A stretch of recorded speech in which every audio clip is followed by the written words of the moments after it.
दोस्तों 1912 में समुद्र में डूबे टाइटैनिक जहाज के मलबे को देखने पहुंची टाइटल पनडुब्बी में मौजूद सभी लोगों की मौत हो चुकी है। कई दिनों पहले लापता हुई उस पनडुब्बी को खोजने के लिए कई सारे बचाव दल लगे हुए थे। आज से करीब 111 साल पहले टाइटैनिक ने 1517 लोगों की जान ले ली थी, लेकिन आज फिर 111 सालों के बाद उस टाइटैनिक की वजह से 5 और लोगों की जान जा चुकी है। दरअसल दुनिया के 5 बड़े अरबपति एक टाइटन नामक पनडुब्बी में टाइटैनिक जहाज का देखने के लिए गहरे समुद्र में गए हुए थे, लेकिन उस जगह पर पहुँचने से 1600 फीट पहले ही उनकी पनडुब्बी ब्लास्ट हो गई।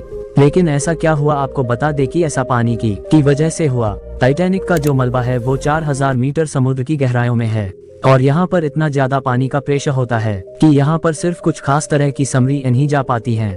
और विशेषज्ञ मानते हैं कि जब इस प्रेशर की वजह से पनडुब्बी ब्लास्ट हुई होगी तो इस पनडुब्बी में बैठे लोगों को पता भी नहीं चला होगा, यानी पलक झपकते ही उनकी मौत हो गई होगी। और एक्सपर्ट्स का मानना है कि जितनी जल्दी मौत गोली लगने की वजह से होती है, उनकी मौत उससे भी ज्यादा जल्दी हुई होगी। उसको भी रिपोर्ट में की वजह इस कैटास्ट्रॉफिक इम्प्लोजन को बताया जा रहा है। और एक कैटास्ट्रॉफिक इम्प्लोजन शब्द का इस्तेमाल उस कंडीशन में किया जाता है जब पनडुब्बी के अंदरूनी हिस्सों में गैस का दबाव बनता है कि वो बुरी तरह से डैमेज हो जाती है या फिर काम करना बंद कर देती है। जब एक सीमित जगह में प्रेशर 0 से ज्यादा बढ़ जाता है तो उसे संभाल पाना और उस हिस्से के लिए मुश्किल हो जाता है, तो ऐसी हालात बनते हैं और यही पनडुब्बी विस्फोट की वजह हो सकती है। वैसे ये जो टाइटैनिक पनडुब्बी थी, इसकी क्षमता पानी के अंदर 4000 मीटर की गहराई तक पहुंचने की बताई गई है और इतनी गहराई में पहुंचने पर सतह के मुकाबले पनडुब्बी पर प्रेशर 296 गुना बढ़ जाता है। और अगर पनडुब्बी इससे भी अधिक गहराई में पहुंचती है, इसके अंदर प्रेशर बढ़ने पर अंदर विस्फोट होने का खतरा बढ़ जाता है। हालांकि इस पनडुब्बी को समुद्र में भेजने वाली कंपनी ओशन गेट का कहना है कि मलबे की पूरी जांच के बाद ही बताया जा सकेगा कि इस दुर्घटना के असल कारण क्या है। आपको बता दें कि जो 5 लोग इस पनडुब्बी में बैठे थे वो सब के सब अरबपति थे और टाइटैनिक जहाज के मलबे को देखने के लिए उन्होंने 2.5 करोड़ रुपए की टिकट ली थी और इस कंपनी ने उनसे पहले ही कॉन्ट्रैक्ट पर साइन करवा लिया था कि अगर समंदर में कुछ हुआ या कोई हादसा हुआ तो उसकी जिम्मेदार वो खुद ही होंगे। इसके अलावा पनडुब्बी के सीईओ जो कि स्ट्रिप को मैनेज कर रहे थे, वो भी इसी पनडुब्बी में सवार थे और इनके साथ पॉल हेनरी भी मौजूद थे। और ये वही शख्स हैं जिन्होंने टाइटैनिक की डुप्लीकेट 73 साल के बाद टाइटैनिक जहाज के मलबे को ढूंढ निकाला था और जहाज के हर एक कोने के बारे में पता था, लेकिन भी वो अपनी जान नहीं बचा सके।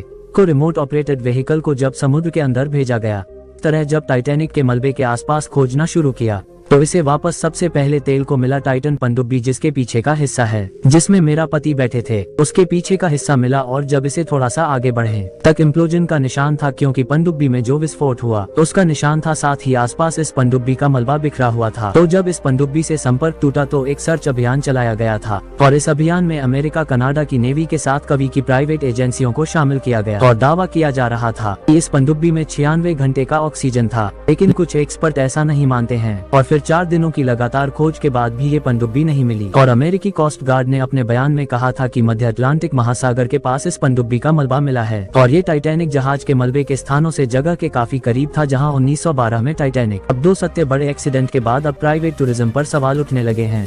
अब जैसे कि समुद्र के अंदर इतनी गहराई तक जाना है, बड़े बड़े देशों की शेप या सबमरीन नहीं है ता काम कर सकती है, कि जब कोई प्राइवेट कंपनी कम बजट के साथ ऐसा करती है तो अब इसका नतीजा हमारे सामने आ ही चुका है। कहा जाता है कि संबंध में इनके मटेरियल का टेस्टिंग के समय अभी कोई खास नहीं निकला था, लेकिन फिर भी कुछ प्राइवेट कंपनीज पैसों की लालच में लोगों की जान खतरे में डाल रही है। वैसे इनका ये सारा ट्रिप 8 घंटे का था और 2 घंटे नीचे जाने में लगते थे और 2 घंटे ऊपर आने में बाकी के जो 4 घंटे थे उसमें टाइटैनिक के मलबे को दिखाया जाता था, जिसके बदले इन प्राइवेट कंपनीज को हर रोज एक बड़ी रकम मिलती थी। और आज भले ही जिन लोगों की जान गई है उनके परिवार आज बहुत दुख में होंगे, लेकिन शायद प्राइवेट कंपनीज को इससे कोई फर्क नहीं पड़ता है।